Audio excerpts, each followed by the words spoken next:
Now on stage is January Littlejohn, the mom whose lawsuit kind of served as the catalyst for this parental rights movement, and Tina Desachevich, who's the co-founder of Moms for Liberty. January, tell us what happened with your teenage child that kicked this all off. Sure. The pandemic was hard on many adolescents, and at the height of the pandemic, our daughter came and told us that she was confused about her sex.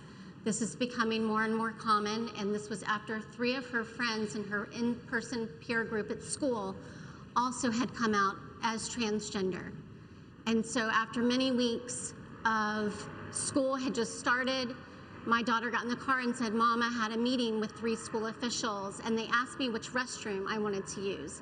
I immediately called the school and was told I cannot be given any information about the meeting because my daughter was now protected by a non-discrimination law, essentially protected from me. They presume me to be a danger to my child. So you're the danger to the child, and they're what many are calling grooming the child. We have an update, apparently, from your lawyer who's in the crowd. Where is he? Right here. Right here. Tell us. Sure. So after we filed our lawsuit, predictably, the school district filed a motion to dismiss. We have filed an opposition to that, and we're waiting on the ruling. But what's more important is that we are hearing the same exact MO of excluding and deceiving parents, exactly what we heard here, from parents literally around the country. But the good news is that parents are fighting back, and they're filing lawsuits in states all around the country. And here in Florida, Governor, not only are parents protected by the United States Constitution, but they're protected by the Parent Bill of Rights and the Parents' Rights and Education Law that you signed into law. Thank you. It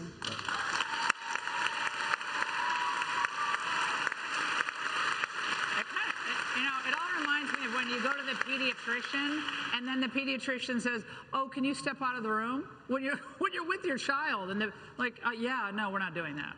And they just assume that parents will say, "Oh yeah, you can take my child. You can talk to my child outside my presence." No. Now, Tina, I want you to listen to Biden's disturbing remarks on whom he believes your kids belong to. We always talk about these children.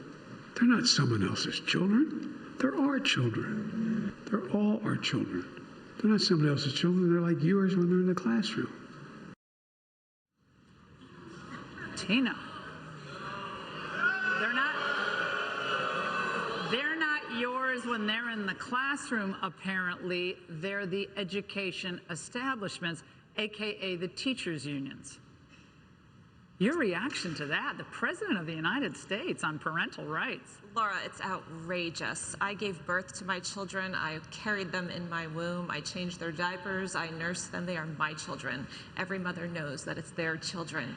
It is unacceptable that President Biden or anybody in the teachers union or anyone else would say that they are collectively someone else's child or collectively their children. They're a group, you know, they're part of the community. It's a giant commune of an education establishment. And by the way, Biden wasn't done with that because, Governor, he appeared to kind of take a pot shot at you yesterday. Check it out.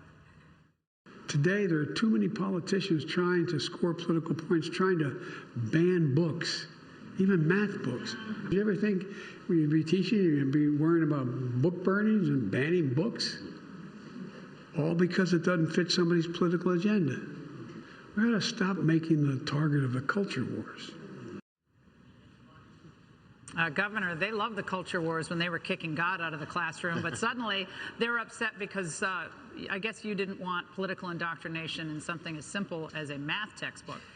Talk about that. Well, we draw a very strong line in Florida. We want education. We do not want indoctrination. And that means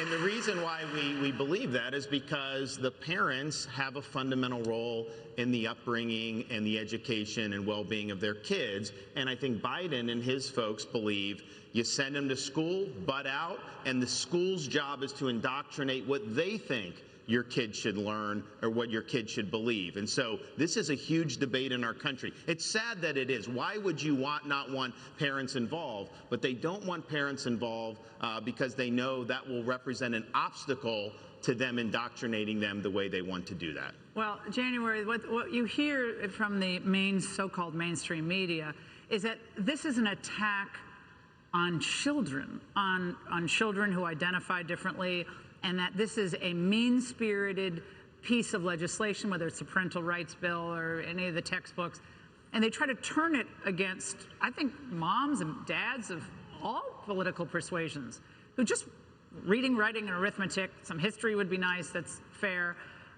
but it's an attack on children. Your reaction to that? That's absolutely false. This is about protecting children because it is so critical to have parents involved in every aspect of a child's education. They have carved out this caveat to presume parents to be an enemy, but only in this one area. And it's ridiculous, and it's a false narrative being used to drive a wedge in between the parent-child relationship.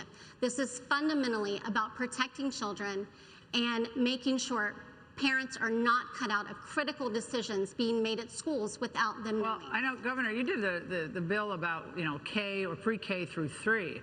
Why just stop at 3? That's my question. Well, it does. And I mean, it says anything above that's got to be developmentally and age appropriate. So the Florida Department of Education will be putting some meat on the bones on that. Would you be potentially looking at limitations at well, here's the thing. I mean, things like woke gender ideology have no place in the schools, period. That's what my point is. I mean, if you want woke gender ideology, then go to Oberlin or Berkeley or something like that. But it's just not appropriate. We got to do math and science and reading and all this. But what we also did, in addition to parents' rights to education, we did curriculum transparency in Florida. Every parent has the right to know what is being taught in the books that are being used, and they have a right to protest if they don't follow state standards. They don't want the parents to know what's going on. Well, because they want math textbooks that have leftist ideology in the math. It's like, math is math, okay? It's not about your feelings. It's not about all these other extraneous things, and we have to keep our eye on the prize here. Well, I have to attend to my feelings of my sponsors. Thank you, January and Tina. Because the flag still stands for freedom, and they can't take that